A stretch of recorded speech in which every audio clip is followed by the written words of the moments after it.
cool is that? Yeah.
And we are live.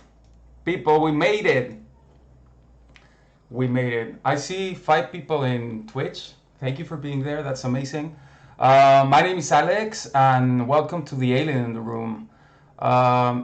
This is a fun show where we'd like to have conversations about spirituality, the paranormal, also art, UFOs, alternative history. We really want to talk about all these topics with you.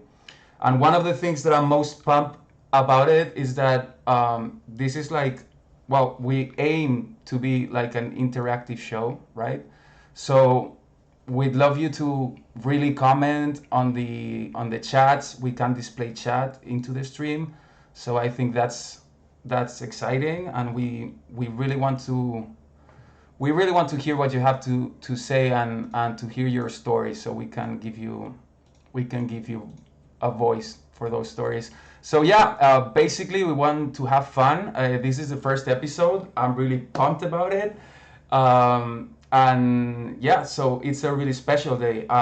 For the first episode, we're really honored. We're so happy to have a really special guest for you guys.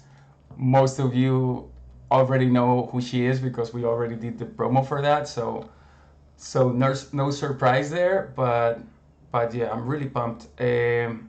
Just to finish my intro, I'd like to say thank you for listening. Thank you for watching. This is happening live. This is happening live right now, but we will be uploading to YouTube little clips of the episodes and putting those pills also in our Instagram, so we can grow as a channel and as a community, because I really want to emphasize, guys, that we want to make this with you, and we want to even ask you what kind of topics do you want us to talk about, and all sorts of fun stuff. So I'm really honored to be doing this. It's something I've really wanted to do forever. I've been trying to do a YouTube channel, and I always was too lazy for it. And I think this format right now, it's going to be amazing because it's live. It's really easy to come up with the content, and yeah, nothing is really scripted. We just want to have fun and improv. So without further ado, I'd like to join Kathy to the conversation. So I have to say the punchline. Tonight, well, this afternoon, the alien in the room is Miss Magic Kathi. How are you doing? Hello, and for me it's actually night. See, no, the other side. Sorry. Yeah, that's it's dark outside. Oh yeah, I forgot to mention. Did you hear my intro? Yes, Oh, so you could hear it. Okay, because I'm like yes, really going crazy. Like, is she hearing me? Because I don't really know how yes. this I heard. works. I heard everything you said. Yeah. Okay, amazing. Yeah, part of the fun of this show is that we can do it like with global guests, and it's actually made by people from different countries. So I think that's super exciting to get together and like, even if we can make the times work as we're doing right now, it's gonna be really Yes. cool. Yeah. So Hello to everyone. Kathy, you're in Dubai right now, right? Yes, I'm in Dubai, so I'm closer to you now Oh yeah, than before. But yeah, different time zone still. that's amazing. That's But amazing. what is time? Thank you so much What is for joining what is us. space? Yeah. How are you? Thank you for inviting me. My I'm pleasure. so good. It's been a crazy time. I mean, we live in a crazy time, but a very exciting time to be alive, definitely. Totally. Every single morning I wake up and I'm like, oh my gosh, I'm excited to see what this day will bring for us, for humanity, for myself, for just the world, Totally. the Uh, universe more so, not just the world. Absolutely. Yeah. The multiverse, right? Exactly. Yeah. I'm really curious. Well, you and I had already had some talks about what you do, but I'd love if you could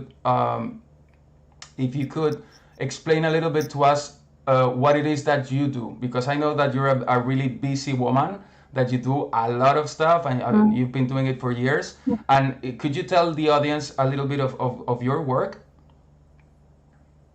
Yes. So I do a lot of things actually, but I can put all of the things that I do together and label it as DNA activation and helping people to remember why they came here. And I use a lot of different tools. I use astrology, human design. I work with energy. Basically, I explain energy. I translate energy into words so people can understand who they are, what kind of energy makeup they have, and what the energy really wants to do on this planet, because we're all just energy in a physical form. So I help people remember why they became physical. That's just to put it very simple. Again, I use astrology, human design, intuitive gifts. I tap into the ethers and basically help reactivate people.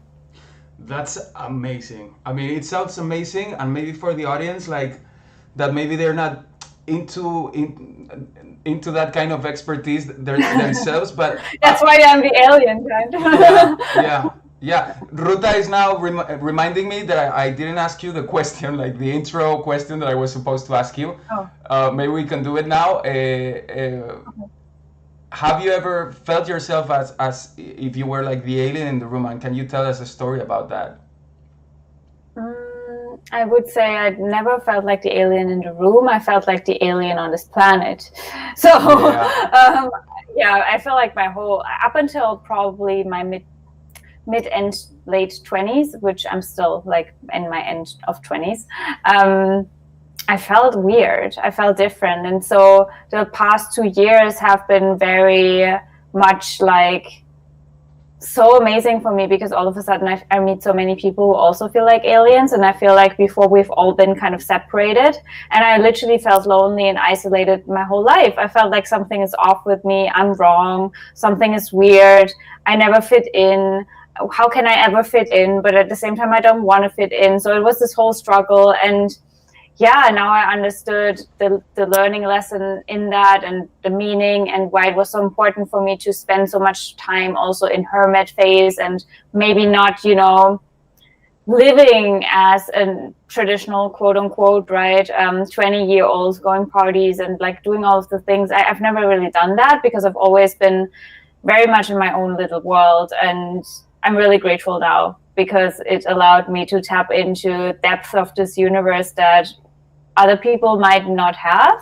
And I've probably had, my party life, whatever, in another incarnation. So that's also fine. I've never missed that. But yeah, I've always felt like the alien in the room, to just put it simple. That's an amazing answer. So you came already partied to Earth this time. So, Yes, yes, okay. of course. Okay, that's great. That's a great answer, and that's why you are our first guest, because you've been feeling like an alien in the room for the Yes. majority of your life. So that's Yeah. super cool. Yeah, so I think it would be interesting. I mean, I know there's like a lot of stuff we can unpack from you right now, but maybe we can begin with something more basic, like, for example, the DNA activation. I think it's really interesting. Yeah. It sounds really interesting. Um, where does that come in? Like, could you elaborate a little bit on the DNA activation? Yes, I mean, it sounds very fancy, but it's actually very simple. So your DNA gets activated whenever you have a strong resonance of truth in your heart, right? And so what I do in my sessions and when I tap into people, I have this ability to pick up on their truth and pick up on their soul's highest potential and timeline, and I mirror it back to people. I project it back to people, and we basically talk through a lot, right? Because a lot of the blockages in our DNA happened through language, right? The minute we learn language, we are being programmed. And so the way to work around that is to reframe the programming, and so to crack open, so to speak, all of the codes and implants that you have installed in your system. If you think of your whole operating system as a computer, right? It's just about clearing the programmings. Totally. And what I do, again, it's a lot through my voice and through talking and reframing how we reactivate your DNA and clear the programmings, right? It's just about reframing it. And when you reframe it, you all of a sudden have a different perception about yourself and about the world and about specific things that happen in your life. And because of that different perception, you also see for the future, so to speak, a different timeline, right? New possibilities, right? Because there are no limitations anymore. And ultimately, my intention for everyone that I work with is to realize that you are the creator of your own destiny and you can code yourself.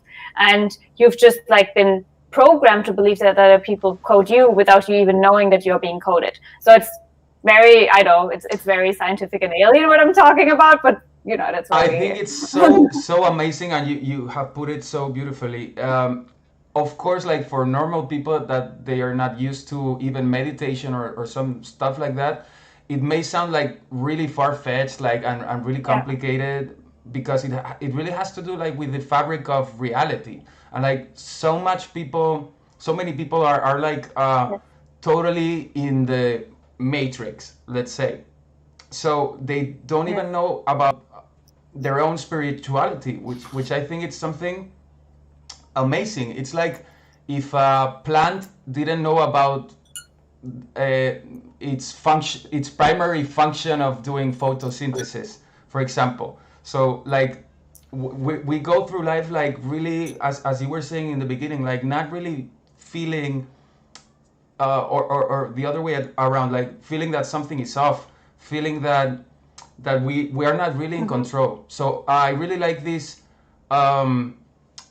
movement and this spirituality that's right now happening, and it's ever expanding right now, because I mean, in the end, everything is DNA. Everything, and the DNA is like frequency, right? So the fact that we can work with our own DNA and we can do what we desire with it, it's something that I totally am in love with.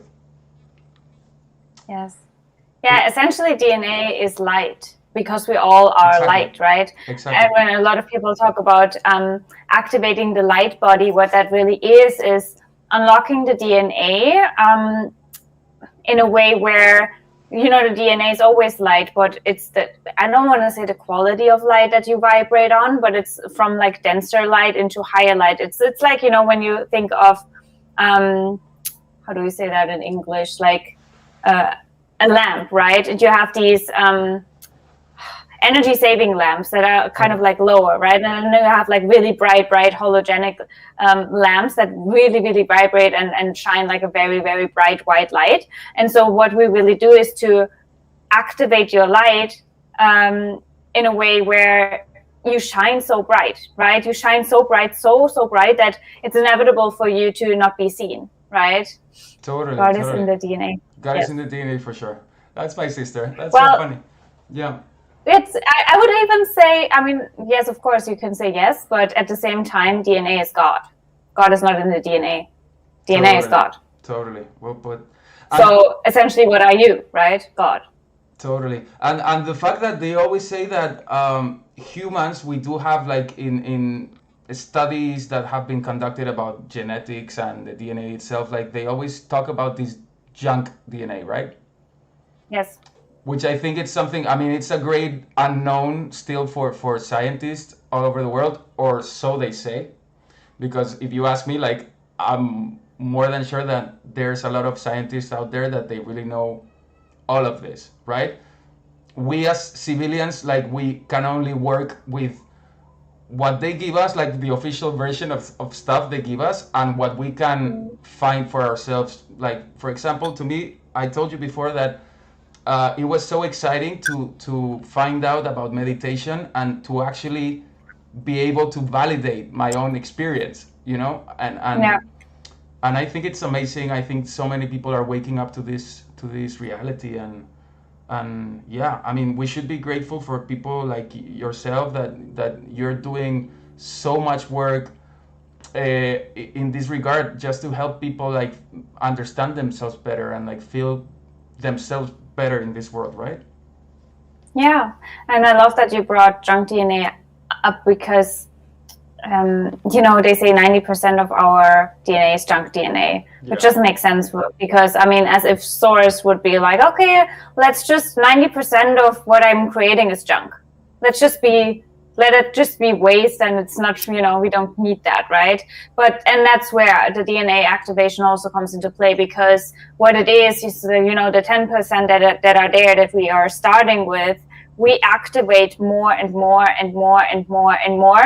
So you have the full capacity of the 100% of DNA that is in your system, the 100% of DNA that is in your system that is able to tune into different timelines, tune into different frequency, perceive different dimensions, perceive everything, telepathy, teleportation, like all of that. We are able to do that as humans. And ultimately what we are able to do is to create physical things through energy. So basically energy manipulation, which we can start inside of ourselves first, because we are energy. So of course, when you learn how to manifest things into the physical, you start in your own operational system, which is the DNA that you carry, right? And obviously that's why they say it's junk, because they don't want us to have that power, but we have that power inside of us. And they couldn't take the power away in a physical way, right? That's why we have blocked DNA installed in us, so we don't remember our abilities. And that's where I say, like, it's all about remembering and re-accessing what's already there. I'm not planting something new into your system, right? I just help you find the keys and build the keys so you can unlock them for yourself. So yeah. That's so beautiful. And I mean, so many of the things you said, like, for instance, like, I felt like that all my life. Like, I felt like I did have power in my energy, in my choices, in my life. But yeah, maybe the world like is pushing us, right? Or we are being, even though we're trying to do our own thing, we're constantly bombarded by the world, or like the general consensus of things. Because if this DNA has to do with reality, which apparently it does, right? Like, I mean, it's so complicated. And as you were saying, like, maybe they're keeping this from the general public, these studies that they found out, because it's the key to everything. It's the key to consciousness. It's the key to reality. And yeah, maybe they don't really want us awake, and they don't really want us like super heroed up, like everybody could be like a superhero or like a super being. I mean, you have to see that the majority of humanity would not be ready for that, which is also, where you can see it makes sense that we don't have access to our full power. Because imagine from now to tomorrow, everyone would be able to create everything, have the full, I mean, it would literally, we would kill each other. Like, because you can only have that, and it will always be that way. I have to say that, like, even when I activate people, I can only activate you to the fullest capacity if you have integrity in your heart, if you've done shadow work, if you have the highest vibration of unconditional divine love inside of you, if you have these values installed in your heart, if you act from a place of greed and only wanting to take for you and not really understanding how interconnected we are and that we are all one, then it won't work for you, because that's the number one universal law. You can't just take everything for you. So basically just creating for yourself. That's why more and more people right now on the planet, right? We have so much awakening happening, because at the same time, a lot of people awaken to the fact of, I want to do something for humanity. I want to contribute to the collective. I want to serve. I want to heal, right? There's this activation of the heart chakra, the higher heart chakra, where people automatically do something to be of service to others. They don't just want to take for themselves. And that's why they are able to ascend higher and to activate higher, because we are not in the survival mode anymore as a species, right? Where we just have to fight for our own survival and we don't take care of our neighbor or whatever it is, right? So only because of that, we are even able to activate so much in our DNA, which that's sort of like also releasing the anger maybe towards forces being that basically kept us away from our true power, because again, we were not ready for our true power. So it's all in divine alignment, because even the forces that sort of disconnected us from our, let's say, DNA and our power, even these forces come from source. Even these forces are from God. So God didn't want us to have that power, right? If you see it from that perspective. Oh yeah. So you don't have to fight against them. You have to understand why it's happening. So it's part of the divine plan that this has to happen at a certain moment, as is happening right now. I mean, when we were in the Middle Ages, this couldn't have happened, you think? No. That's cool. That's cool. I mean, I never thought about it because, like that. Of course, because, it's all like, you have to get away from the concept of good and bad and, the evil forces are against us, because all is created from source. Source wanted to have an experience from all angles, right? And so even the things that we think, oh my gosh, they are negative and bad and, fighting, and even right now in the world, what we see, it's all from source, because source wants to have a specific experience. It's just like in a film, right? Or in a computer game, you need sort of like the contrast, the polarity, right? In order to have a very important learning lesson. And so right now, the lesson is to move away from, oh, I've given my power away. Now I know how that feels, right? So now it's about, how can I reawaken? And that's the lesson, right? And before, what was the lesson? Oh, okay, how does it feel to not have my power? How does the world look like when, the majority of humanity doesn't have access to their power, right? And now it's the other way around. So it's all just playing. That's amazing. That's amazing. You said something about shadow work. Yes. What is that, and how does it work? I want to do it. Is it good? Yes, in the end. I mean, it depends what your relationship is to your shadows, because again, like majority of people would judge their shadow or want to hide their shadow because they are ashamed of it, right? But we all have shadow aspects, because you just have to look around in the world and you see a lot of shadows, and they are all just a reflection of your own shadows, because again, we are all connected and we are all one source. And so when we speak about shadow work, it's going to these places in your subconscious, in your system, where you feel triggered, where you act not integrity, right? Where you want to hide, where you don't want other people to know. That's all your shadow, because you try to hide it, right? You try to keep the light away from that. And the task for you is to move towards that shadow with your light, shine a light on it, see it, and then understand the lesson, because the shadow has the greatest lessons for you, right? And when you shine a light on these shadows, obviously the shadow goes away, so your light is even brighter, right? Especially also because you learn the lesson. So the more you shine a light on your shadow, the brighter your light will get.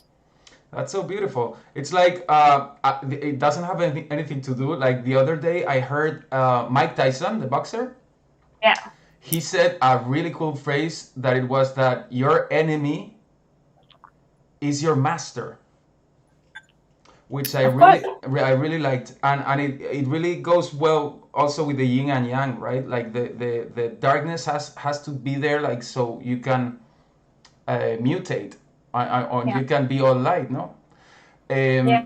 In the same way as I think right now in the world, the politics, the pandemics, the conspiracies, everything that's happening, like we're living kind of like a dark age that I am hopeful that it is a device for proposing us to the other side of the spectrum. Yeah, and I feel like it's again like it's all, it all comes down to your perspective, because I don't necessarily feel like we live in a dark age right now. The only dark age we really live in, what we transition out of, is an emotional dark age, right? That's what it is, because a lot of people still don't know what their emotions are and how to navigate them and all of that, and that comes down to our parents and the ancestors and all of that, because no one has really learned about emotions, right? And that's like usually where the shadow is carried, right? Body, and water rules the emotions, right? And so if the water is intoxicated by programming, our whole system is intoxicated. And you can see the reflection of that in the ocean, right? The water on the world is intoxicated. People talk about, unpurified water, like the drinking water. It's all just a reflection of how we are able to digest, I guess, our emotions. That's amazing. And take care of our emotions. So I feel like that's the real dark age we transition out of. Of course, what you see in the world is just a natural result and consequence of that, right? Because when we don't feel our emotions, we don't feel, or we don't perceive the guidance from the upper realm, so to speak, because the first entry point to guide us is through the emotions, right? Because emotions, it's energy in motion. We all are just energy. So every emotion that you have is actually a message from the upper room, so to speak, or from the divine. And so if we don't feel that, we are completely blind navigating the 3D world. And that's what the manifestation of that you can see in right now in the collective, where people don't even second guess what the government is saying or what's going on. They just like follow blindly the fear, right? Oh my God. And don't really understand that fear is an illusion, and everything they put in front of us is just a big ass illusion. It's not even real. I totally agree. And I felt like that like so much time. It's crazy. And it's crazy to hear you speak, because you're so articulate about it, and like you say exactly what it is. I love it. I love it. Really, really, really. Kathi, right now you're doing a podcast now. You've been doing a podcast of yourself Yes. for quite a while, no? Is this happening on Spotify, or where can people listen to you? So I host on Anchor, but Anchor distributes to iTunes, Spotify, Google Play, like every Podia, all the podcast platforms. You just have to type in the Magic Kathi show, and it should appear everywhere. That's amazing. Yeah. So people, go do that and listen to this magic woman, because she really has a lot to say about all this stuff. What else? I wanted to ask you too about, one question that popped into my mind. Like when you talk about the collective, that is a collective of like human beings, Earth, the whole universe. I speak more so of the collective down here, like the Earth. Like a specific collective of consciousness here on Earth. Yeah, because there are many layers you could look into that, but we as humans, knowing that or not, we are actually also here to help the Earth ascend, right? So because we carry a specific energy and we work with the Earth together, right, in harmony, and ideally, I guess. But we come here and we forgot about it, so we are also not in harmony with the Earth, and so we stop the ascension of the Earth. And that's why even in the ascension process, more and more people reawaken the remembrance of, I actually want to reconnect to Mother Earth. I want to reconnect to natural laws and all of that. So right now here, I feel like it, and the whole universe is ascending. It's not just the Earth, right? We have to see that too. But there's a lot of emphasis on the Earth especially because we have a very, very strong power to accelerate the ascension process of the entire universe, right? And there are a lot of like different energies in the universe helping us, including the planets. That's why I talk about astrology. We can really see that the Earth has a very significant role in the ascension process of the universe, of Source. And obviously, because we're living on Earth, we are also very powerful and important in that regards. And the more people awaken to the fact and facilitate and work with the ascension, the better, right? But obviously there's still a lot of people on Earth that don't even know about what ascension really is, right? I find that really interesting. I mean, so I thought that maybe like that spiritual evolution was happening like locally on Earth and like at a different rhythm than in the universe. But so it's actually happening everywhere. Like if we had like a planet similar to our own with like a civilization on it, would they be independently from in which point of civilization they are? But like if we evolve, they evolve at the same time, like in a pulse in the universe or something like that? Kat?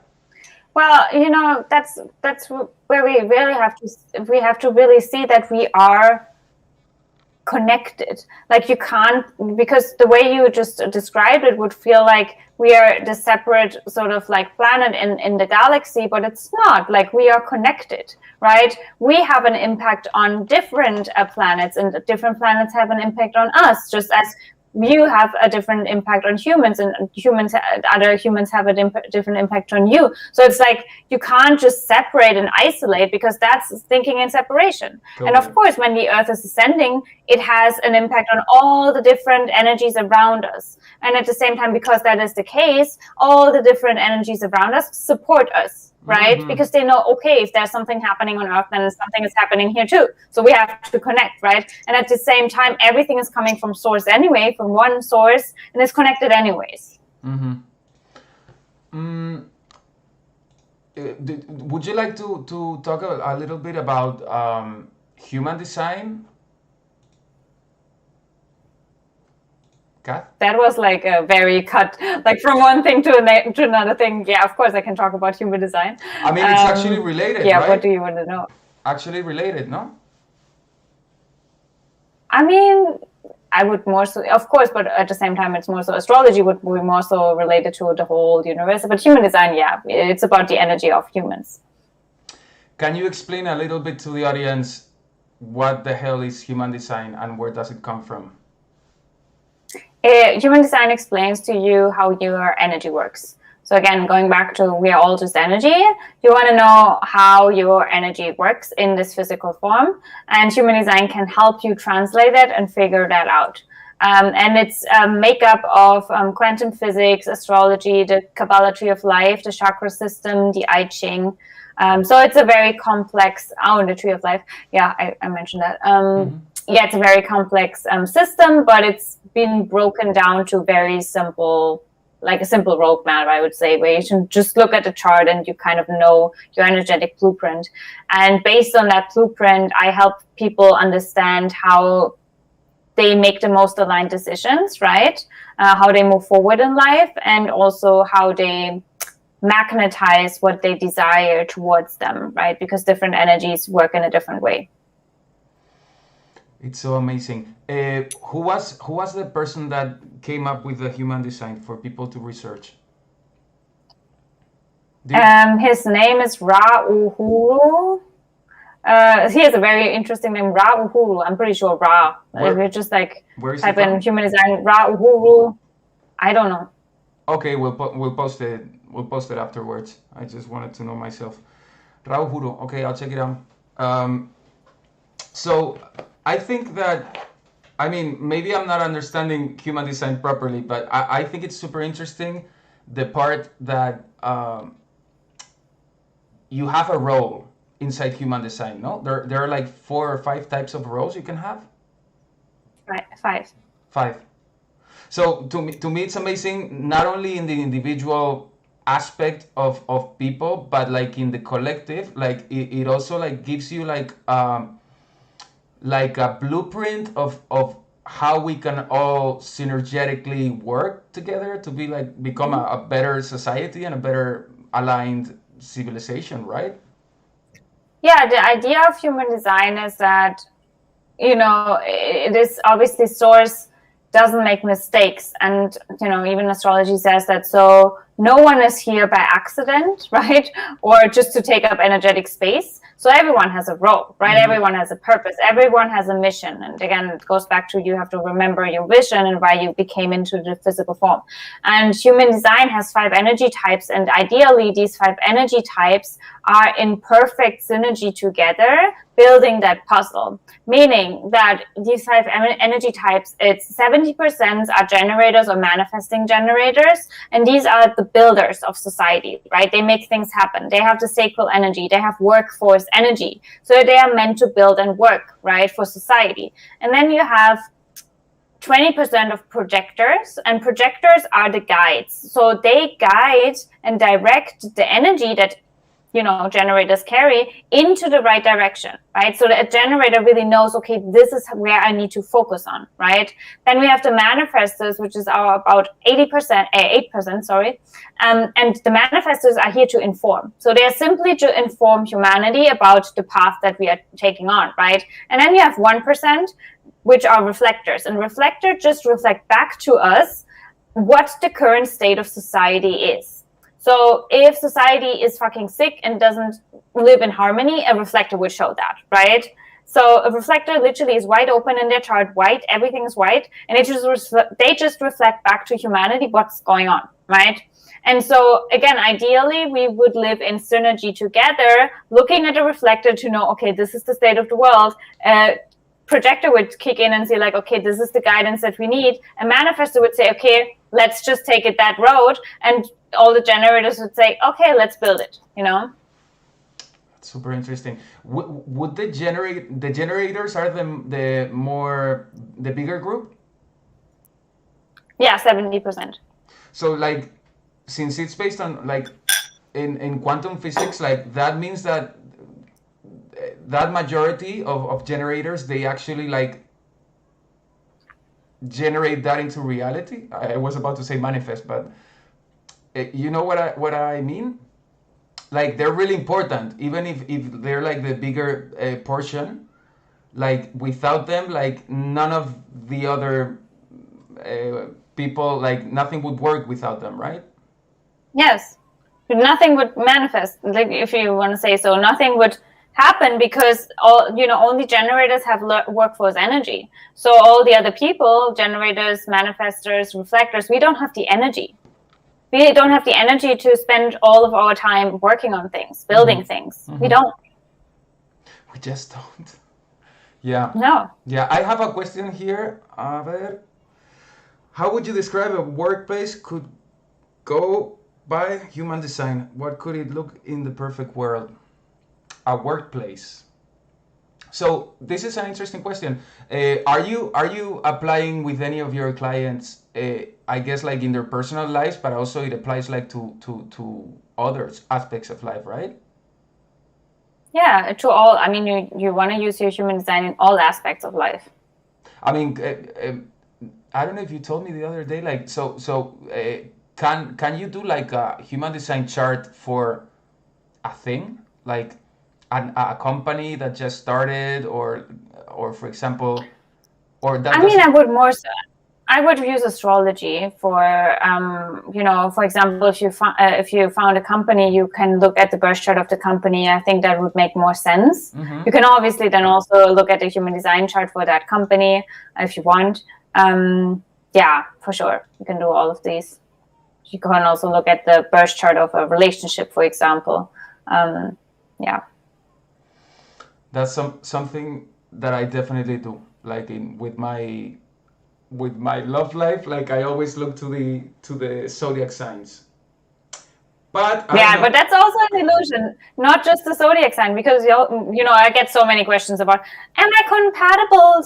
He's a Virgo and she's whatever, and that's not working. I'm like, the sun sign doesn't really. I mean, it does matter, but honestly, when it comes to compatibility, the moon sign is more important than the sun sign, I would say. And then you have to look at Venus and Mars, and then you have to look at the houses, and then you have to look at, conjunctions between each other and synergy and like composite and synastry charts. It's like so much more complex. You can't just say, oh, he's a Virgo, it doesn't work.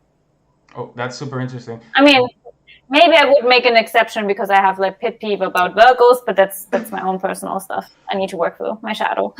Just kidding. But it's good to know. It's good to know. So it's not that easy, or it's more complicated. So if you find online that you're not compatible with someone, don't be sad, because maybe you are. I mean, it's not that. I mean, honestly, that's where I come into play and say, like, even beyond astrology, there is no way that you're not compatible to anyone. You are compatible to everyone because everyone is you. So if there is an aspect where you feel like it's not compatible, it's probably more so that you are triggered or that it's a shadow. So it's actually an invitation to integrate that. Interesting. I mean, I've noticed, like, from my personal experience, like I really do get along with a certain type of signs. I mean, yeah, of course, that the person can know based on like their interactions, right? Like, but the love of your life, like, I don't know, maybe a deeper exam. Yeah, you have to go deeper, no? Not read it online, like, and not based on like the basic signs. Like, there's more to it. I would go as far as saying you would not need to look at an astrology chart to say if it's the love of your life. That's the greatest. Like, you wouldn't need anything. That's the greatest answer. Yeah. That's perfect. That's perfect. Do we have more questions? A ver, Lady Anathorian says, do this kind of activation relates to how people mistake soulmates with twin flames? Ooh. What do you mean, these kinds of activation? I can explain twin flames and soulmates, but I don't know what the first part of the question means. Okay, Lady Anathorian, if you can rephrase that question, I'll pop it up again. The activation, I don't know. I don't understand it either. Okay. Okay, then it's not. Okay, later. Alathonian, please rephrase your question if you're so kind. So we were talking human design.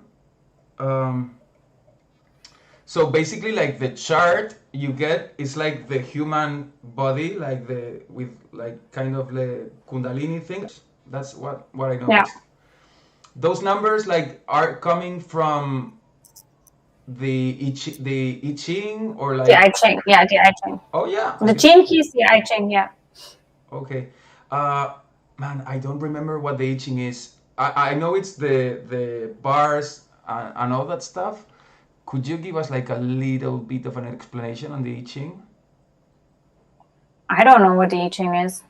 It's something about like the mutability of the self or something like that. I don't know. It's something definitely my mother knows about, and she had the book, and at some point, like, she did me like those line things and stuff. But I know the gates and stuff like that, but you know, I again, like, human design is a makeup of so much, but I'm not an expert in quantum physics necessarily. I'm not an expert in the Kabbalah tree of life necessarily. I know about it, but it's not like I know as much as like with astrology, which is also part of human design. Mm-hmm. So I'm not an expert in every element of human design, and you don't need to in order to understand human design. Mm-hmm. Mm-hmm. I wanted to ask you, since the beginning, that you said something about you used like an analogy, like we're kind of computers. You were talking about activating DNA and like certain aspects that we usually use, like the simulation computer kind of analogies, which I think they're pretty accurate. And so basically, like, you're kind of like you and the people that does this and like have control about their own body of light, DNA and all that stuff, like you got the chance like to be like kind of like a DNA hacker of your own. Mm-hmm. You can choose to meddle with the program, right? Yes. I always say, like, I can just code my reality. I mean, we all can, But yeah, I consciously code my reality. I code my day. I code everything that I want to experience. And everyone has the power to do that. How would you explain to people, like, how can we start coding? Like, is it through meditation? Is it like consciously doing it, or how would you recommend people do it? It starts with, again, like clearing that are destructing your system, so to speak. So clearing all the viruses in your system and being in a constant observer mode to understand or to realize where there are more viruses in your system. Or to have another analogy, where you have tabs open that you haven't opened yourself, that are running in the background, slowing down your system, right? And that's what you just have to constantly do. And of course, meditation is a very helpful tool because it allows you to see and observe, and realize there's a tab open. I haven't opened that tab. Where is this tab coming from? It's probably something I picked up yesterday, right?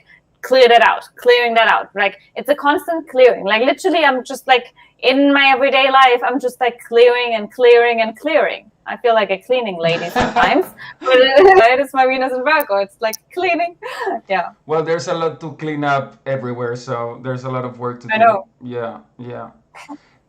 I don't know if in our previous conversations I ever came up with the Merkaba topic.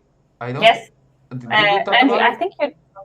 I don't know, but obviously it's very present here. Yeah, I love that tattoo. I think it's such an amazing topic, the Merkaba. And can I ask you? I started to know about the Merkaba because of Drumbalo Melchizedek. He was Melchizedek. Yeah, he was the guy that introduced me to it. Are there any other like masters like showing and teaching about the Merkaba that people should know? So honestly, only just recently I've heard about Melchizedek, and ever since the name is popping back and forth in every single fucking corner of my life, and I'm like, okay, this name is sort of like chasing me. The Merkaba is this little thingy right here. It's a geometric structure, right? I also have the tattoo of the Merkaba. So it's sacred geometry. And I have been drawn to the Merkaba ever since I've worked with Archangel Metatron. So since early 2020, I was like so drawn to Metatron the whole time. And I never really someone who was into angels or anything like that, but it was like always Metatron. So Metatron was chasing me just like Melchizedek is chasing me right now. And I've always had a huge, I love like triangles, right? Like triangles like this. I've always been like into pyramids and stuff like that. So geometry was always something that I just thought was interesting, even though I'm definitely not the math person, right? But something about it was just all of a sudden really catching me. And after, again, working with pyramids and stuff like that, I was just working in my meditation with the Merkaba. It just always came to my mind, right?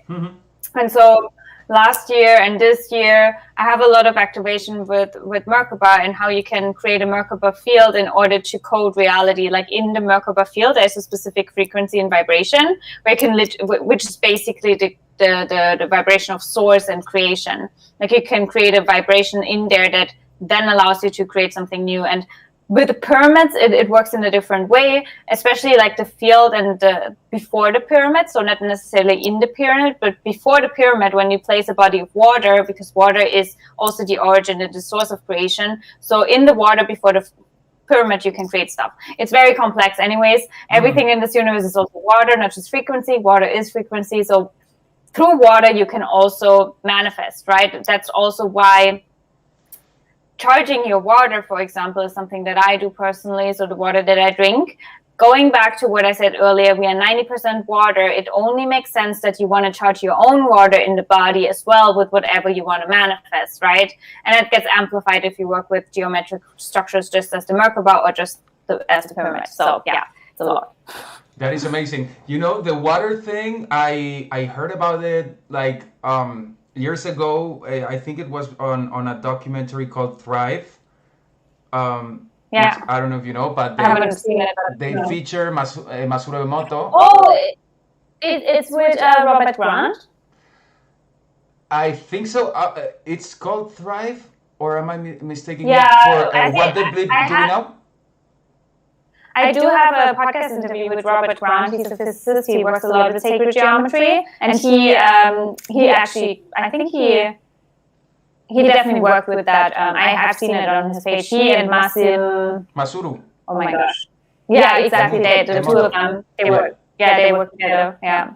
That's amazing. For the people that don't know, this gentleman, I think it's Japanese, Masuru, he did a study on water and how emotions and other kind of stuff affect the crystallization of that water into crystals. And he could observe Yeah. that if you are all day saying motherfucker to a glass of water, that poor glass of water is sensible and sensitive, and Yes. it's going to be really sad and crystallize into like a chaotic, not into a coyote, into a chaotic crystallization. So that teaches us that we are made of water, and like it's really important to not only treat yourself and like talk to you positively, but also talk to others, which is really important. Like be positive and like watch out what you say, Yes. because you have power to influence people and the world. So I think it's amazing, and And it's it's sorry, go. and it's not even what you consciously pick up on. It's we really have to see, because the even more detrimental programming of water is the subconscious one, or the theta one, like the hypnotic kind of state. Hypnotic state, it's when we watch a movie or a TV show, when we watch the news, when we watch a YouTube video, when we listen to music, when we are driving our car, all of the things, right? Because that's where our conscious mind is a little bit on autopilot, and the minute that that's happening, we are on autopilot, meaning that's a state where we don't pay attention, right? And so we don't even realize how our water is being charged by the external world constantly, every single day. And that's obviously where the decoding, or like the coding of your DNA happened or started, because we didn't pay attention. That's amazing. That's how easy it is. Mhm. Yeah. I think I was going somewhere with the water thing. Ah, yeah. Something funny that some years ago, like I came in contact with like an initiative. I think it was like a software that was called something waterology or something like that, and you could apparently this program, it was software, you could download it.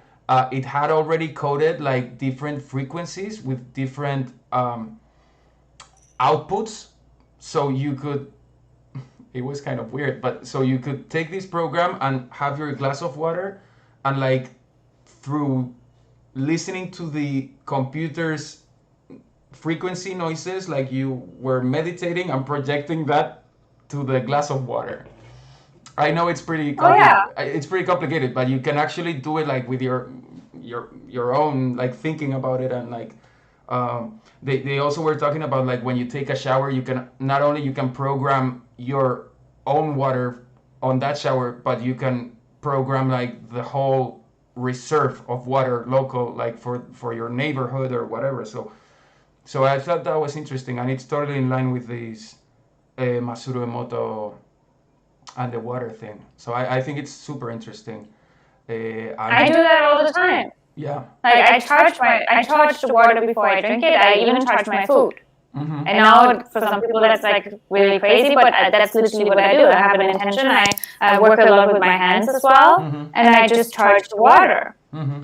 I mean, I think it's so amazing, Kathy, that as humans, we don't know how powerful our power of suggestion or programming, if you will. Intention, like, yeah. Or intention, yeah, exactly. And we don't know this enough. I mean, we're starting now to realize, but like,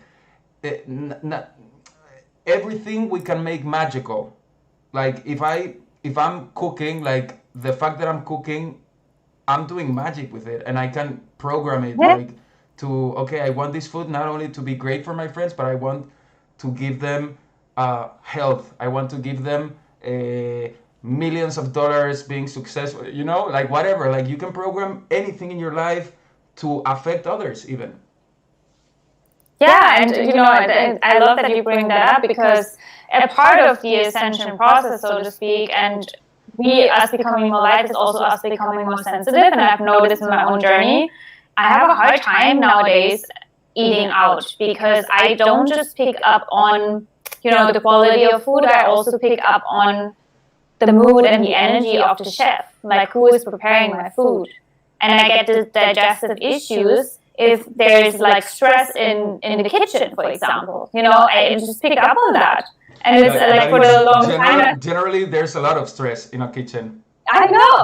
And so for the longest time, I thought I had like food intolerances or whatever it is, but it's not that. It's really just the stress and the anxiety in the workplace that I pick up on. And so that's obviously why important to cook by myself. I mean, we can just talk about ingredients is also a big effect as well. So yeah, it's just it's so much that we actually have to relearn as humans. Totally. I'm curious. Is there like any book or any researcher that we should check out, like about all of this stuff, or like the Merkaba thing?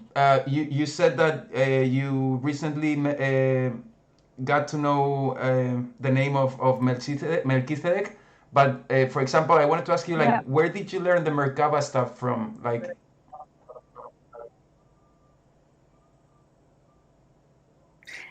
I feel like the answers that I will give you for everything that I've learned won't satisfy anyone, because I've never really read any books. It's just I tap into the Google up there. I Googled that. That's amazing. And like literally, I spend a lot of time exploring my inner world, and the answers that I am looking for, I won't find out there. The epiphanies, the remembrance, that's not something that you can read about. Totally. It's something you have to research in your own system. Totally. And and I know a lot of people want to have like proof, and they want to just like, but then it's never your own, and it's never as satisfying as literally digging down into your own subconscious mind and realizing something and being like, oh my gosh. Totally. I mean, I love that, because myself, like, I think there's a little bit of echo. Am I echoing to you, or do you listen? Do you hear me? No. Okay. Fine. Okay. I don't know. Okay. I was saying that, yeah, from like meditating and like from years of doing it, like I could say that like you get access like to really big truths. It's like weird to say, but there are things you can learn while meditating that they will pop up, and you will be surprised, because other people will be saying the same thing that you thought you were the only one thinking about that. And to me, that's so interesting that when we put together what we gather from our inner knowledge, I think that's amazing. Yeah. And to be similar, or to be straight the same, like it's just crazy that people in different parts of the world, they can meditate and they can access the same huge cosmic knowledge. I mean, that's crazy. It's magic. It's magic, yeah. I mean, we're meant to be magicians and wizards and space, yeah. Yes. Aliens. We're aliens. We're all aliens in a big world. I wanted to ask you, let me see the chat. I'm not looking at the chat, guys. I'm sorry. Let's see if we got. I feel like there was one question. Yeah. about the twin flame thing. Yeah, Was that reframed? I lady. can't scroll down. This guy. I think she rephrased here. When thinking about soulmates, people tend to believe blindly in fate and not in the process of activating your reality and love around you. Okay, are you familiar with twin flames as a term? Yes. Yeah. I'm guessing So- that has to do with soulmates, no? And No.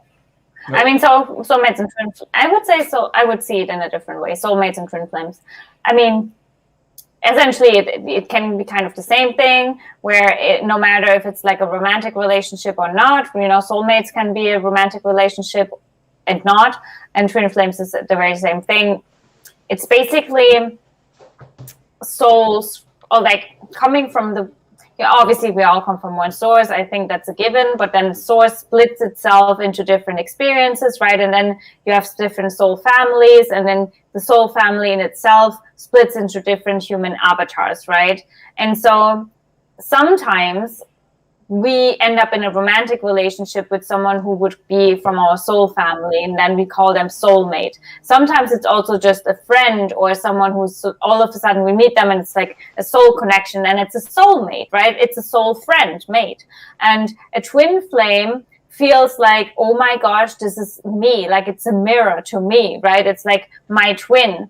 And depending on how much work you've done, a twin flame connection can be very amazing because it's literally mirroring back to you what you've already achieved in your own evolutionary process. And sometimes if you haven't worked on your shit, a twin flame is the most horrible thing that you will ever experience because it triggers the fuck out of you, right? And you don't get along. So it really depends. But in each situation, obviously, every single person that we meet in a physical form is just a reflection of a lesson that you are meant to learn. You don't meet people by accident. So even us sitting here in this room, every single person is here for a reason. I just recently did an episode about the holographic universe and how you program every single human, every single interaction into your hologram in order to learn lessons. So every single one on the call here can ask themselves, okay, why did I code Kathi into my reality? Why did she need to be the physical manifestation of what she said, right?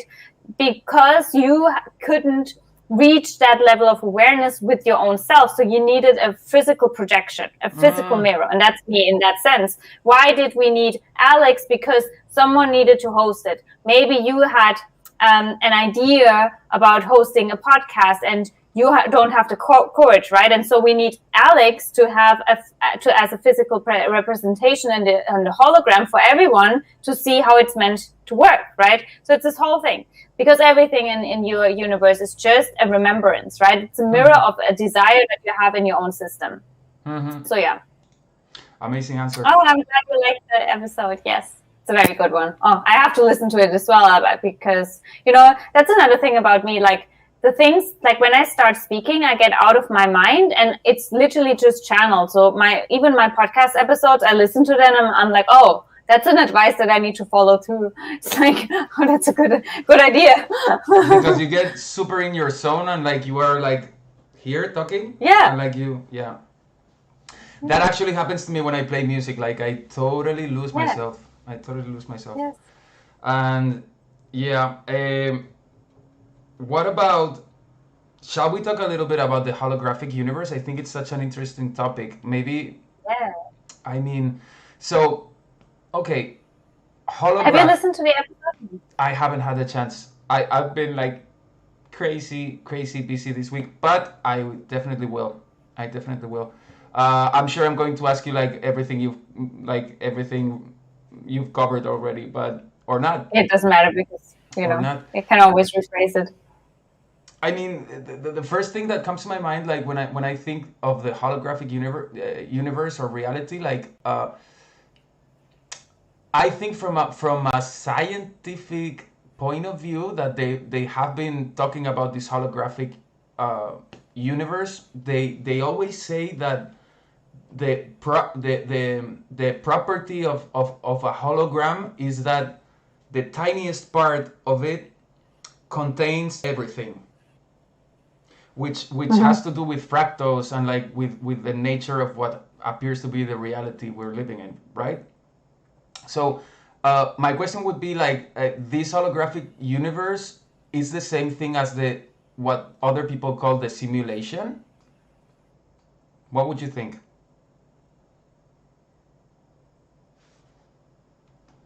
I'm cutting. Okay, we're cutting a little bit. I mean, Kathi. I think I lost you for a Yeah, second. yeah, yeah. I did you listen to the question? No, I just hear about fractals, and that's all. Oh man, okay. So real brief, I was saying like, do you think when people talk about holographic universe and the simulation, are they referring to the same stuff? Would it be the same? Yes, I would say so. So I can, I'm just tapping into my own inner wisdom.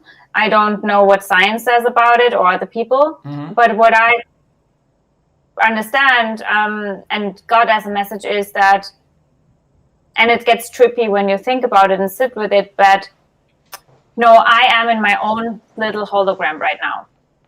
You are in your own little hologram right now. And every single person around you is a projection of your subconscious mind that tries to get your attention about a specific thing. So everything and everything, especially not just everyone, but everything that you meet in the physical is a reflection of your subconscious. And so you want to start asking yourself, what is my subconscious trying to tell me through that thing, through that other person? Why is this important right now in my hologram?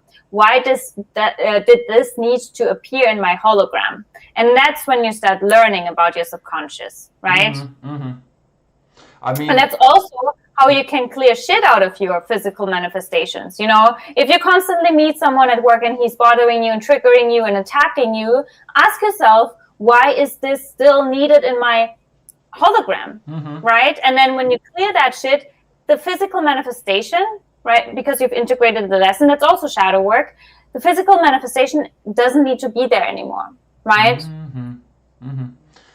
So that would be shadow work? Yes. So I understand it, like when you get lessons from negative events in your life or negative persons, that would be considered shadow? So yes, of course. It's like shadow because you're not running because you're not running away from the person, or you're not blaming the person, you're not judging the person, because you understand, oh, I created that person in my hologram. So the question is, why did I create that person in my hologram, right? Why did I create my boyfriend cheating on me, right? What did my subconscious try to tell me, right? Because in my universe, my boyfriend cheated on me, but in another universe, that might not have happened, right? Maybe in the universe of my boyfriend, there's a different dimension playing out, a different reality, because he needs a different reality. And that's when it gets trippy, because you exist on multiple planes, right? Right now, your perception and your energy is in this physical incarnation, but you are in someone else's plane as well, right? And it gets very obvious when we think about the concept of dreams, where someone tells you, oh, I had a dream about you, right? And we're like, oh, you just dreamed about me, right? But really, what it is that you were playing a part in someone else's hologram, which is happening every single fucking day. That's so fucking amazing. I mean, that sounds to me like it just makes so much sense, and like it rings true. Like, you know, that would make sense. That's what I mean. Like, I don't have a scientific proof of that, but it's just resonating with my heart, and I can speak with a lot of like fire, and it's speaking through me, so I know it's the truth, you know. And again, someone can say, do you have proof that? No, I don't. But I mean, but you can find it yourself. I mean, you have to. It makes sense. Yeah. So, for example, like if I program a girlfriend that cheats on me, I'm the one creating that. Like my girlfriend would not be creating the cheating, or like how would that work? Like, it works in a way where you understand that your girlfriend is just a projection of your subconscious. She's actually not real. And I know that's trippy, but that's really what it is. Okay. Okay. But like that's weird because like so we're all alone, Yes. but everybody is experiencing the same loneliness and okay. I just let me think about it for a second. Okay, so I find it so amazing like not only this is happening like in what we're experiencing as our reality, but it's infinitely happening in other realities simultaneously, right? Yeah. See, and that's why when we even go back to the start and like the topic we addressed earlier with like ascension and like everything, there are definitely different holograms where ascension is not even taking place. Mm-hmm. Because, for example, if I look at my family in Germany, they don't know about anything that I'm just talking about. It's not existing in their reality. It's not in their hologram. It's not there. So it's actually not happening.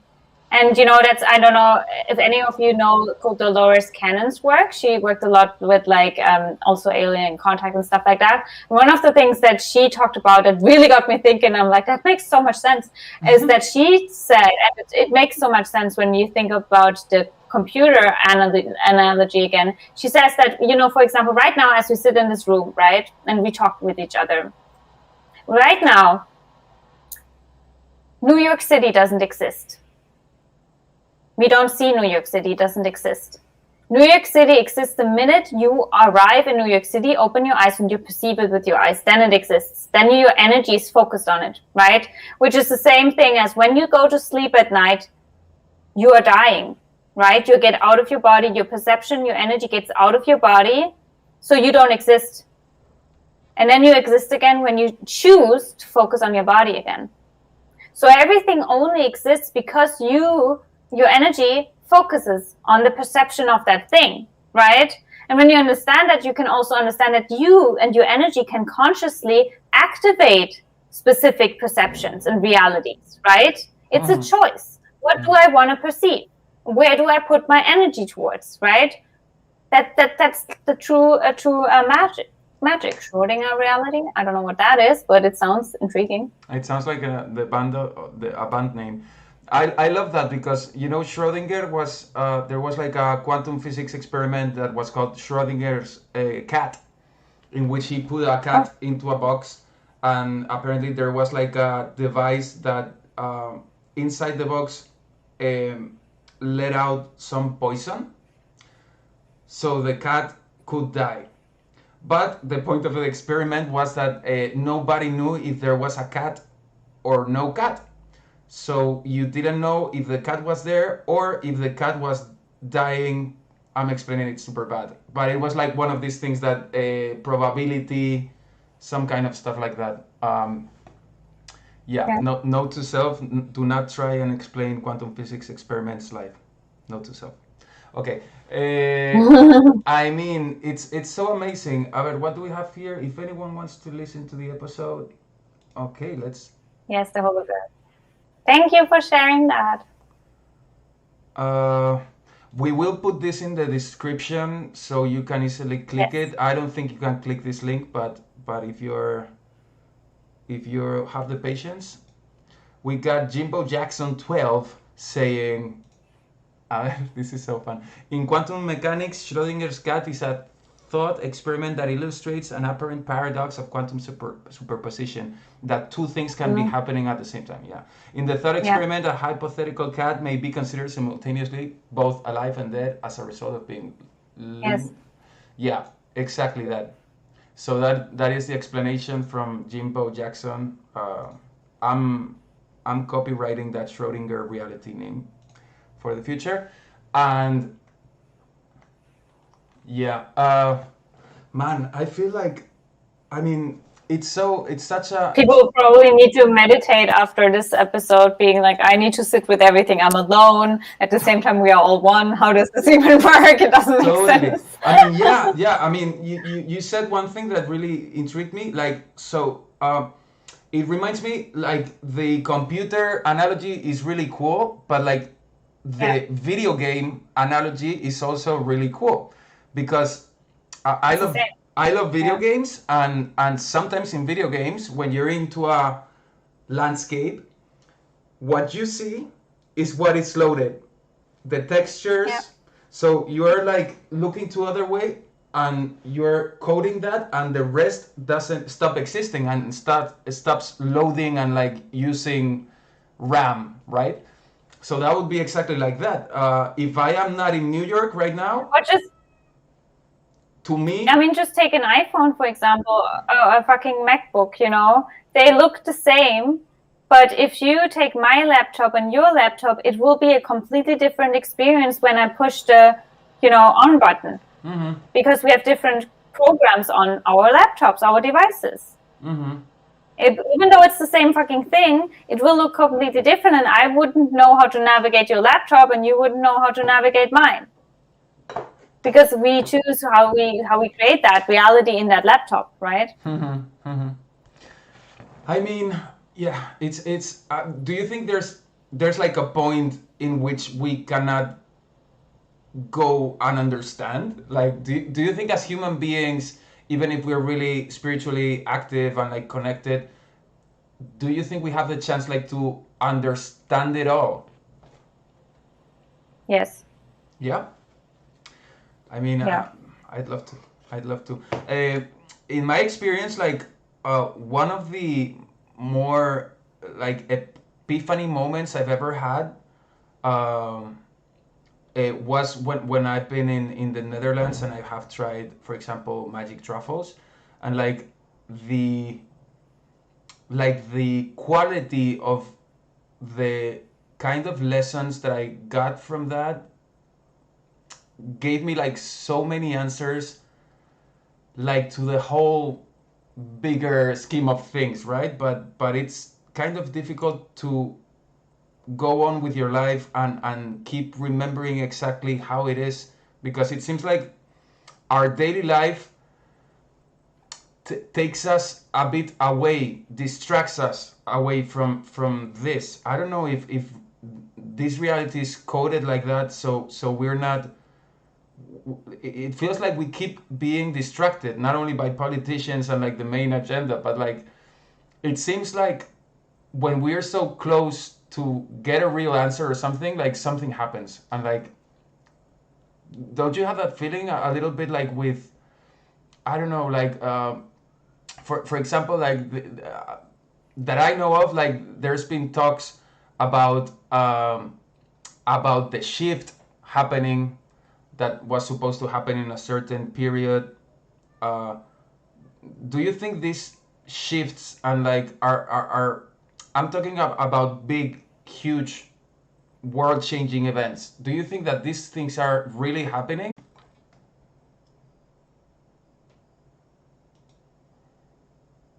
We're having a bit of connection problems right now.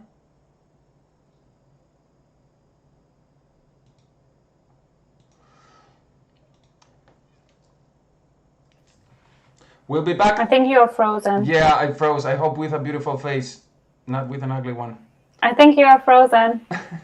Am I still? Hello? Yeah, I see you and I hear you. Are you back? I think I am. Am Okay, I? okay, okay. Yeah, you were frozen. Okay. Okay, Okay. yeah, you were frozen. So what I was, so I didn't even answer. So I'm gonna start from the beginning. Mm-hmm. Um, Mm.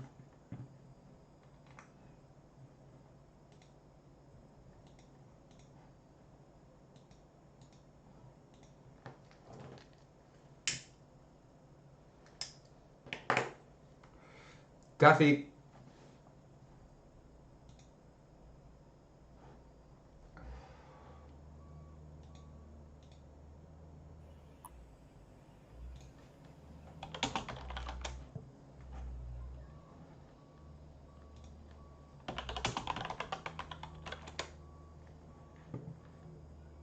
Mm-hmm.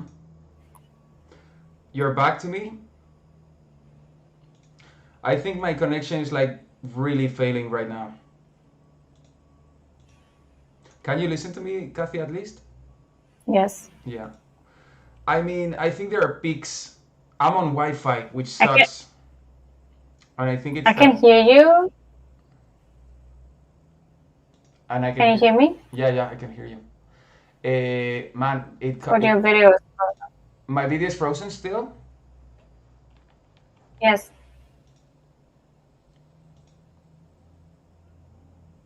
Can you see Yeah, me? your video is frozen.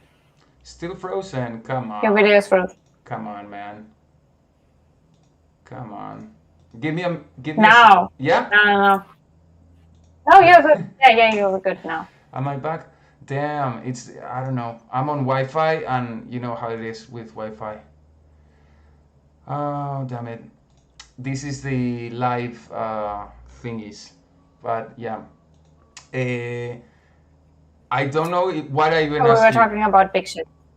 Okay, do you want to give your answer? You asked me about big shifts, and yes, if I believe that there are big shifts and stuff like that, or if it's coming. And my answer to that is, in my reality, so many fucking big shifts have happened. I stopped counting since since basically the end of last year. I mean, it's been shift after shift after shift after shift. Every single day I wake up in a new dimension. Mm-hmm. And it could be that I am only able to perceive that because in my reality, there are no distractions. It just doesn't exist. Like, I'm not distracted by the news. I'm not distracted by anything. And in my everyday life contributes to my spiritual evolution. That's my everyday life. And because that's my dedication, that's what I code in my reality. Every single second of my everyday life is bringing me deeper and closer to my truth. So I don't have distractions. Mm-hmm. I know what you mean. I just don't allow us distractions to happen because that's shit I've cleared. You know, that's trash I brought down like the road last year or the years before. Mm-hmm. And so, of course, if you still have these distractions, you won't feel like anything happened and you're still waiting for that shift to happen. But what really is happening is that you're waiting for the shit to get out of your system. Mm-hmm. I just been told that the logo was a bit in your face, so I just changed it. Okay. I'm sorry.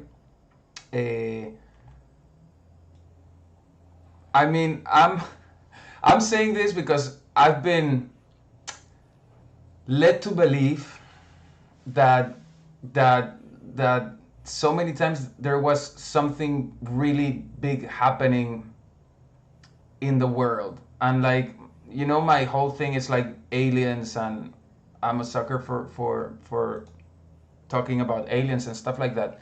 But I feel like it's definitely something that ties in with the spirituality and like with the process we're into right now. Yeah. I mean, for example, in my own journey, like getting interested and curious about aliens, like got me into thinking, okay, like what if I meditate? Like, could I contact other being in the universe by meditating, or like could I see in my third eye like another planet or something like that? So that really got me into spirituality, and I really feel like, okay, maybe I'm sometimes a little bit paranoid with the aliens, and like I think something is happening, but I definitely think something is about to happen, like always. That's why I ask about like something big happening, because I link it to aliens and like the shift, like, so I don't know. So what I can share with you, and Yeah. it's definitely something that is probably a message that not just you are meant to hear. You know, you live in the very same way a lot of people have lived for a very long time. You only that you don't project it onto God, you project it onto aliens, where there's this outside force that is finally coming to save the world and to save us, and finally the world is clearing, and finally the shift is happening. You're putting stuff on a pedestal, not understanding that you are the very source of your creation, not knowing that you are the alien, you are God, you are all of it. And so as long as you don't see that in yourself, you won't see the outside reflection of an alien coming in, because you haven't understood that you are the alien here on this planet. And maybe your subconscious needed to create even a fucking podcast that is called The Alien in the Room, so you can finally understand that you are the fucking alien in the room. That is so funny. Yeah, I guess yes. I guess yes.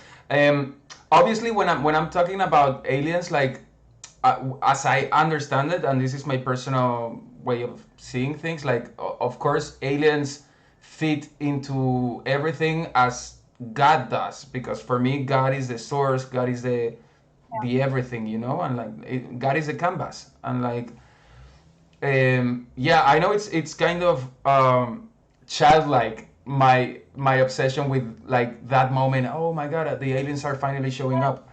But I don't know, like I follow the news all the time. By the way, today I have like a UFO to show into the stream, which is the UFO of the week section that we are going to do in some time. And I don't know why, but to me it's super linked. Like the aliens with because I feel like to the global population, like they can act, not them, but like the fact that and now more than ever, like people do believe in aliens, and like the polls, and like even in well, especially in the US, like people believe like crazy in aliens, and I think there's like that's what I mean. Like, what are you waiting for? They are already here. Like, why are you waiting for or thinking like they are already here? Like, they've been here for years already.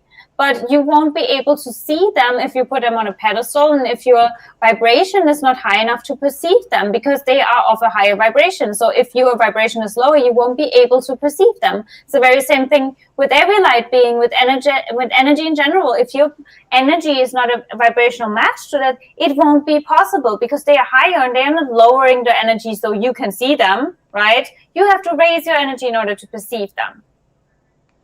I mean, and so it goes back to the very same thing that I said earlier. You have to get rid of all the gunk and shit in your system, which includes the distractions. It includes the density in your body. It includes probably your diet. It includes your daily, everything.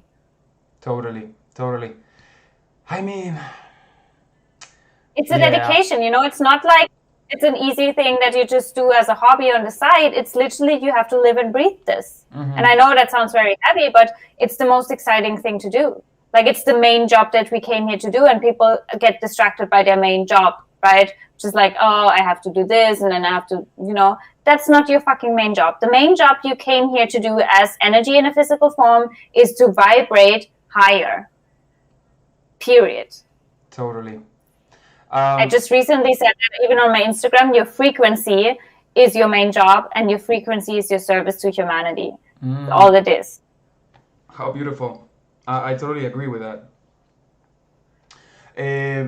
Talking about, well, a couple of weeks ago, I saw the documentary for the new one on Gaia from Bashar. Oh, yeah, Bashar. Which I liked a lot.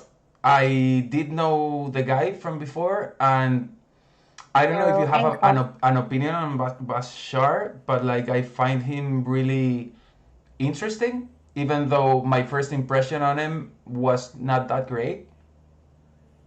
Mm-hmm. Because, well, what I really like from him is the message. And I think it does tie in with this that we're talking, because one of the main things he says is like, act on your passion. That is your only job here. Like the rest. Your highest excitement, yes. Yeah. And also he talks about a lot about that if you are acting on your passion, you are jumping dimensions. Mm-hmm. So basically, if you follow the rabbit hole of your passion, you will be manifesting or jumping to dimensions in which you are more tuned to the things that happen to you. And like, is it something like that? Am I getting it right? So, the concept of it is that your highest excitement that comes from the heart is the straight up guidance from your soul, your highest self, right? Your highest self guides you in a specific direction. And if you don't follow that, obviously, then you're not in your highest timeline. So the minute you follow your highest excitement, you're always in the highest timeline. The highest timeline. Yeah. And that's where it gets easier and flowier, and just synchronicities happen because you're on the right path. That's as simple as I can explain. Yeah, I love Bashar because he makes everything very... It's very like the way he, similar to, you know, even when I speak about spirituality, it's really down to earth. It's not like this, I mean, yes, of course it's very alien, but it's not like, oh, love and light and all of that. Like, it's very practical, you know. And I feel like Daryl Anker has probably also Capricorn moon. It's my Capricorn moon. I also love to call people out on their bullshit. Oh, really? Just like, you know, because it's not like sugarcoating things. It's not easy, right? It's not like there's not a magic wand and all of a sudden everything is sugar and rainbows. We have to put in the work. And Daryl or Bashar, that's their main messages as well. Like, you know, we as humans make it so complicated. We try to overcomplicate the whole universe in order to not do the main job and the main basic things on a day-to-day level. You know, even the question, where would a person start with cleaning? So it's not so overwhelming. I know it can seem overwhelming, but you start with basically what shows up tomorrow. If there's a trigger, that's your first thing to address. Take it day by day. You don't have to reinvent the wheel tomorrow and ascend tomorrow. Literally use what pops up in your matrix and your hologram tomorrow or today. You know, what bothered you today, and then go deeper. And that's how you start. You know, from Bashar, like, I love the teachings he gives, but to me it's like so surprising the way he projects that personality, and that it's like theater. Yeah, I mean, he's really channeling. It's a specific form of channeling because it's Bashar is the energy that speaks through Daryl Anker, right? So Daryl is the human, right? And he gets out of his consciousness, so to speak, and lets Bashar enter the field. And it's like even energetically changing the voice and everything. So that's a different form of channeling. The channeling that I do, I'm still kind of like Kathi, right? And it doesn't feel like I'm a different person, but there is channeling where it's literally, you know, the person usually has their eyes closed and some other entity is speaking through them. And then you see that for the first time, you feel like, oh my gosh, that's kind of weird. But yeah, it's just a different form. It's really interesting. I mean, I have tried channeling myself because I have tried so many times, so many things. And it's so interesting. It's so definitely interesting. I mean, if I get it right, also, Daryl and Bashar, more Bashar, he tells a story of the grace. So like Bashar, or the collective Bashar represents, would be what we call the gray aliens. And like he gives like a really complete explanation on the gray aliens and what the hell happened to them and like why are they here and stuff like that. Being that explanation that they are humans from another alternate Earth, maybe in another point in time, that they got so advanced in their civilization that they ended up being really far out from their emotions. They went into technology and like things that took them away from spirituality, emotions, and stuff like that, to the point that they couldn't even reproduce properly. So they have to come here like to interact with us. Am I getting that right? Could be, yeah. I mean, if you know the story Bashar tells, like, I think it's something like that. So basically, these gray aliens, like, they say that we are from the same family, and you know, to me, the grays have always been like so interesting. I don't know why. Obviously, there's like a huge pop culture thing about them going on for years and years, and we've all been like programmed to them. I don't know with what agenda, right? But the fact that they went away from their emotions and that they need to like rewind and go to another Earth, which would be ours, to interact and interbreed with us because they no longer, because they are dying. So we'd be not only like their parents or like their sons, but also we would be like saving them in somehow. And that is one of the things that Bashar says that to me, I don't know, I find it really interesting, because Can you see? Can you see what I mean? Just remember what I said earlier about what the real dark age is on this planet. mm-hmm. What did I say? That you said that you don't believe that right now we're in a dark age, if I remember. I did say if we were in a dark age, there's only one dark age that we are in, and that's an emotional dark age. Yeah. What did you just say about the grace? It's the very same thing. Yeah, exactly. That's why I say we are. That's why this part or point in history is so significant, because we are here to shift the paradigm. And that's why I also say we are already the aliens that came here to save the rest of humanity, that live in this emotional dark age, and they don't even see what's going on, and they just don't see beyond the illusion, right? And we can, of course, give them a label of, oh, these are the grays, or these are, parts of the grays, and whatever it is. At the end of the day, we are all hybrids, and we are all just here to raise the vibration of the planet, the collective, however you want to say that. And yes, of course, we couldn't put that into specific boxes like Greys, Anunnakis, and Palladians, and like whatever it is. It doesn't fucking matter, because it's all just energy. Mm-hmm. I mean, some people would say that we've been humanized. Yeah, of course, we are aliens that have been humanized. We are the Trojan horses here on this planet. Totally. I mean, I totally agree. That's why a lot of us, like me included, I have such a hard time being in this physical body. I have to really learn that. It's why I had like an eating disorder for the half of my life. I was just like, what is this body? I don't want this density. I just don't, right? I just want to be like energy. Why? And of course, the ascension process is not to leave the body, it's to anchor all the light into the body, right? And there is so much people that I can only guess that they go through life like having so much issues of those, like or mental disorders or any other stuff that could be related to this. I mean, I find it amazing. That would be all for them to actually, I mean, if you go through a bad experience, or like it's only a tool, right? As we were saying before, like it's a lesson. Yes.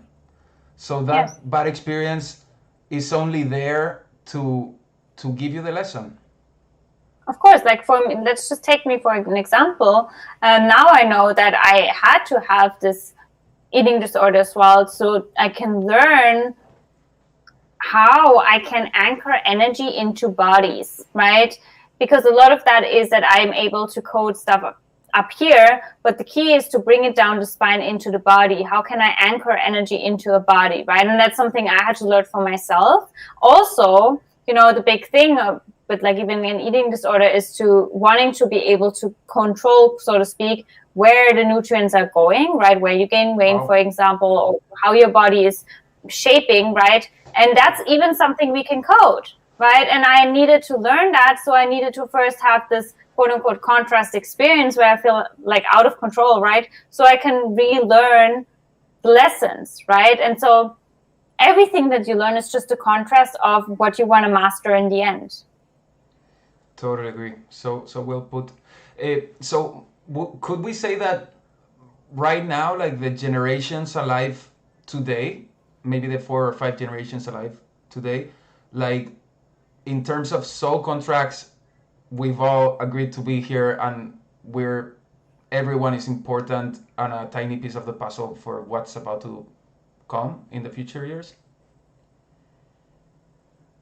I would not just say this generation or our generation. It's like every, again, source doesn't make mistakes. So a baby is only being born because there's a need for that energy to become in a physical form. I mean, period. Yeah. I mean, of course, all the generations that have come and gone But I was wondering, maybe you can talk a little bit about the soul contracts that we haven't touched upon. The soul contract is just, again, like it's a very simple thing. It's just, why did you need to become physical?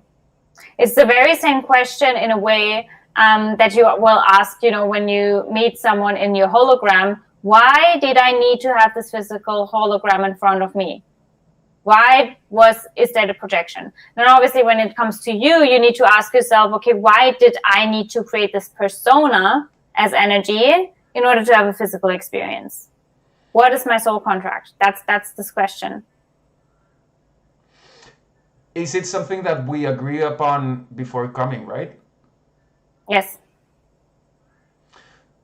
I think that's so amazing. Like, so when we are not incarnated, we are somewhere.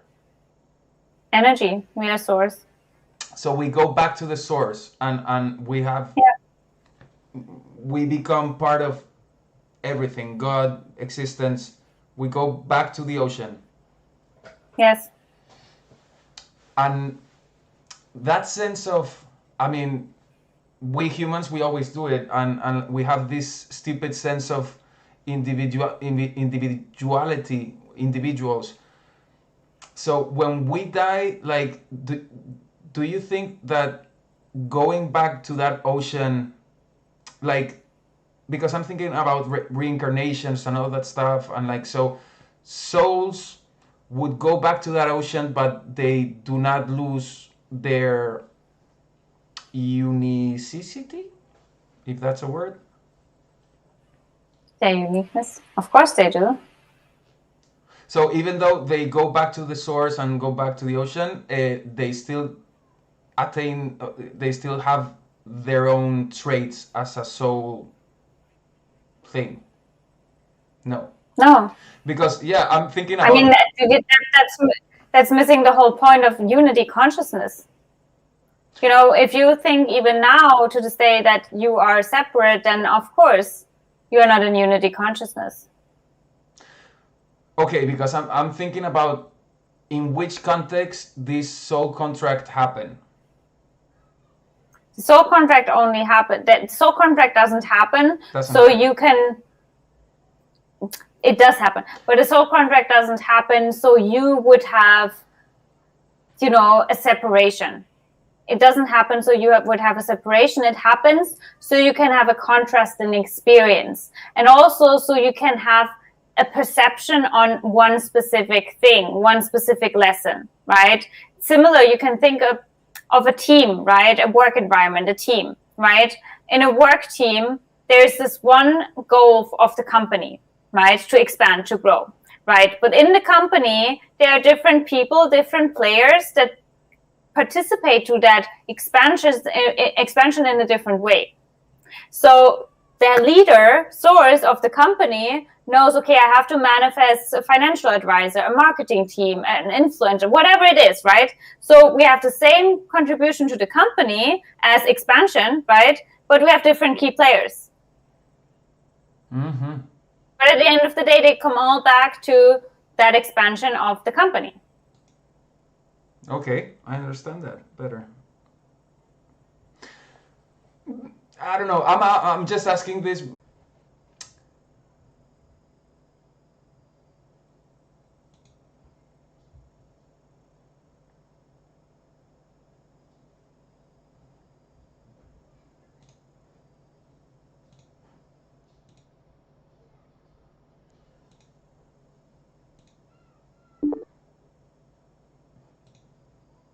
Oh, we're back. Hello? Yeah.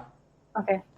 I had to refresh, so yeah. But we're still streaming, I believe. If Ruta, can you confirm? She was telling me that we're near the 2nd hour mark, and I have to run soon too, so maybe we can wrap it up. Yeah, sure. Super interesting stuff, Kathi. I love talking to you. You're such a source yourself of knowledge, and it's so amazing how you explain so much difficult concepts like this. Thank you. I'd like to show, just to wrap it up, we have a friend that sent us a really amazing video, if I can find it. If I can find it.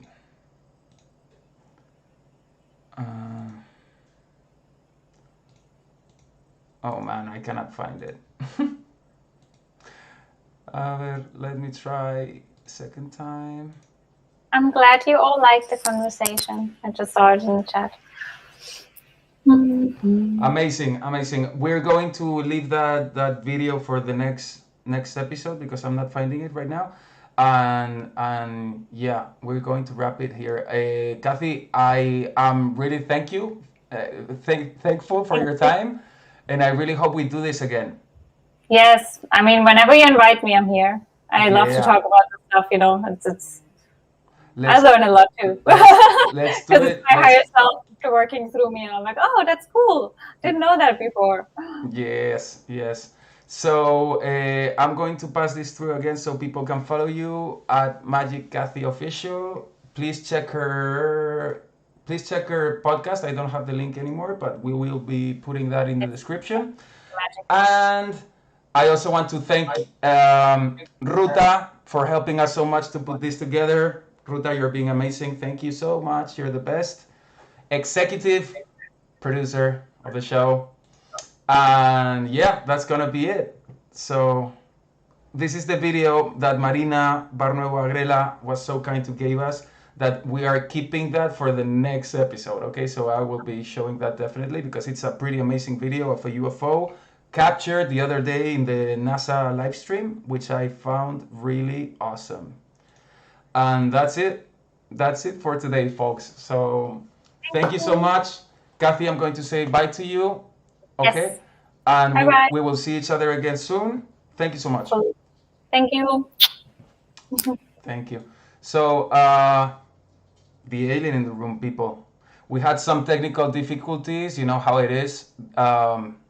This live thing is crazy as it is, but we're going to try and make it better every time we do it. And please follow us.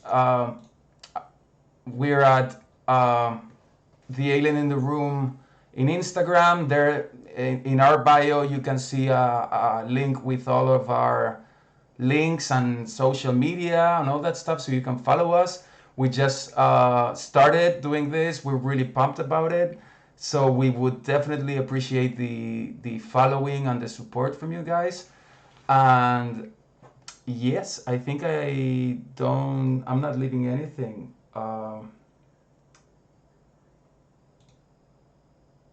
Well, except I'm going to put some outro music.